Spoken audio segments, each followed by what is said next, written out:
Ishi fayyuudhaaf mee maal gochuu qaba? Maal godhee akkam ta'ee naan jetta?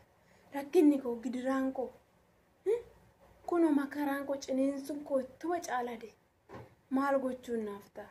Foonitti fayyaan argan, hafuuratti nagaan argan. Ani koo waa lama dhabduun ta'e.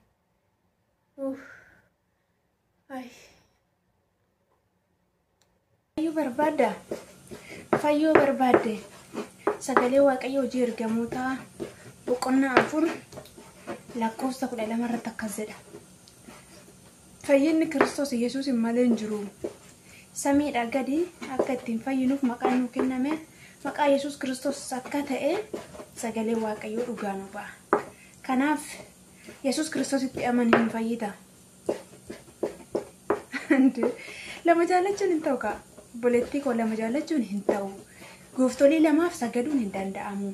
Tokko jaalatanii tokko jibbuu, tokko of kennanii tokko dhiisuun dirqamadha jechuudha. Fayyuu barbaadda yoo ta'e, nagaa barbaadda yoo ta'e, jireenya barbaadda yoo ta'e, Yesuus Kiristoositti amani. Waaqayyoo akka nuti itti fayyinuuf, akka nuti jiraannuuf ilma isaa Yesuus Kiristoosiin fayyina godhee, qoricha godhee, fayyisaa fooniif lubbuu godhee nuuf kenneera. Kanaaf fayyuu barbaadda yoo ta'e, Kiristoos Yesuusitti amanuudhaan fayyina guutuu, jireenya guutuu, nagaa guutuu argatta. Maddi nagaa Kiristoos jedhamee caafameera waan ta'eef. Kanaaf nagaan keenya, burqaan nagaa keenya Kiristoos jedha biyya lafaa kanarra yoo jiru. Yoo duunes immoo mana bara baraatti galuudhaaf wabii kan nu ta'u Kiristoos Yesuusidha jechuudha. Kanaaf Yesuus Kiristoositti amani hin fayyita. Maal goota amma doktorii meeqa bira dhayite, qaalluu meeqa bira dhayite, daftara meeqa bira dhayite fayyine kanuma argitu kan umurii kee guutuu. Kanaaf Waaqayyo karaa tokko qopheessa akka nuti fayyinu akkasumatti isaan tola jechuudha. Baasii tokko malee, wacii tokko malee, warqii meetii malee odusirraan barbaadin. Kanaaf Yesuus Kiristoositti amanii fayyita. Fayyinni isa qofaan akka nuti fayyinuuf miti ilma isaa tokkicha kan nuuf erge Waaqayyo osoo nuti sassatee, osoo nuti qusateen ilma isaa tokkicha nuuf kenneera. Kanaaf ati Yesuus Kiristoositti bicha amani sana booda hin fayyita. Nagaan keessiif hin deebi'a, fayyaan keessiif hin deebi'a. Lafarratti dachaa dhibboo ta'e jireenya bara baraa immoo Waaqa irratti hin argatta. Kanaaf namni garaa isaatiin amanee afaan isaatiin dhugaa hubate immoo hin fayyada. Sagalee Waaqayyoo Kiristoos Yesuusitti garaa kee guutuu, jireenya kee guutuu amani. Fayyuudhaaf kasi barbaachisu amanuudha. Kanaaf namni amane hundinuu immoo hin fayya. Namni amane hin fayya jechuudha. Kanaaf amanii Yesuus Kiristoositti amani. Fayyinni isaan malee hin jiru, jireenyi isaan malee hin jiru. Karaan itti fayyitu, karaan ittiin jireenya nagaas boqonnaa aara galfee argatu. Yesuus Kiristoos qofa maal gootaadha amantii abbaa koo amantiin akkoo hin dhaalamu. Amantiin hin dhaalamu qabeenya miti. Maatii keerra dhaaluu kan dandeessu maalidha? Qabeenya. Qabeenya horii dhaaluu dandeessa malee amantii dhaaluu hin dandeessu. Amantiin dhaga'uurraa. Dhaga'uun immoo sagalee Waaqayyooti.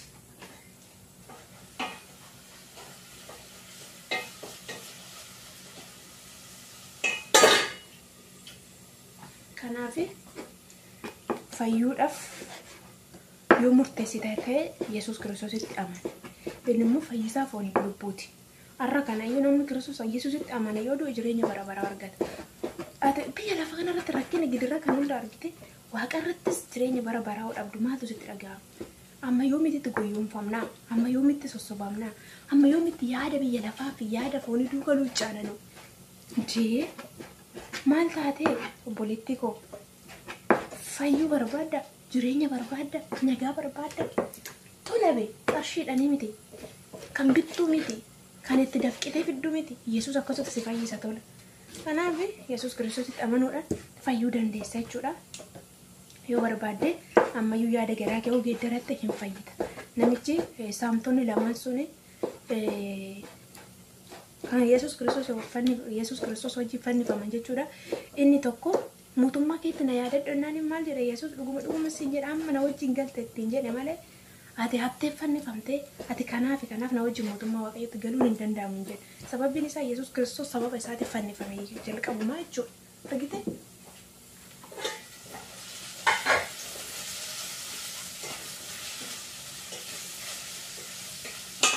Kanaaf fayyuudhaaf qajeelummaan ati gootu hin jiru. Gatiin ati kaffaltu hin jiru. Amanuu duwwaa.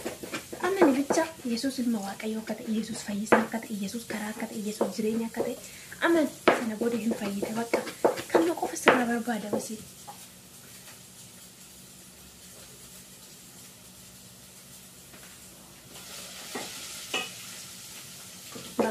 guyyaa fayyina arra keessayyuu ammadha sagalee waaqayyo. Kanaaf ammaan tan amanteerta yoo ta'e hin fayyita.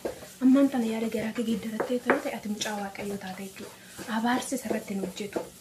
Kanaaf birmaduu bahe. Birmadummaatti akka nuti jiraannuuf Kiristoos birmaduu nu baase waan jedhuuf sagalee waaqayyo. Birmaduu bahuu barbaadde Kiristoos Yesuusitti amanii. Namni cubbuu hojjetu yeroo hundumaa garbicha cubbuuta jechuudha. Kaleessa nuti garbatu irra garuu Kiristoos maal ta'anii birmaduu baaneera jechuudha. Kanaaf dhasiin jedha dhalatu dhaala malee immoo abbaasaa garbin dhaalu. Garbi mana tokko keessa waggaa baay'ee taa'ee dhala isa booddee dhufe sanatti mootummaa isaa qabeenya abbaasaa dhaala malee garbi waggaa 100 mana sana keessa ture hin dhaalu. Sababiin isaa mucaa waan hin taaneef jechuudha. Ati mootummaa waaqayyoo dhaaluu kan dandeessu yoo maal taate yoo mucaa waaqayyoo taate qofa. Kanas siin jedha haadhoo koo waaqayyo si haa eebbisu. Egaa dubbiin baay'atee fi miti yoo garaa dhaga'uu qabaatte amma dubbisitti dubbadhe kana yoo amantee fudhatte fayyuu dandeessa. Kan fayyinni sitti dhiyoo jira. Sagalichi sitti dhiyoo jira. Innis afaan kee keessa garaa kee keessa jira sagalee waaqayyo. Kanaaf fayyinni sirraa fagoo ni gaada fageessitee ilaalta malee.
Mogole,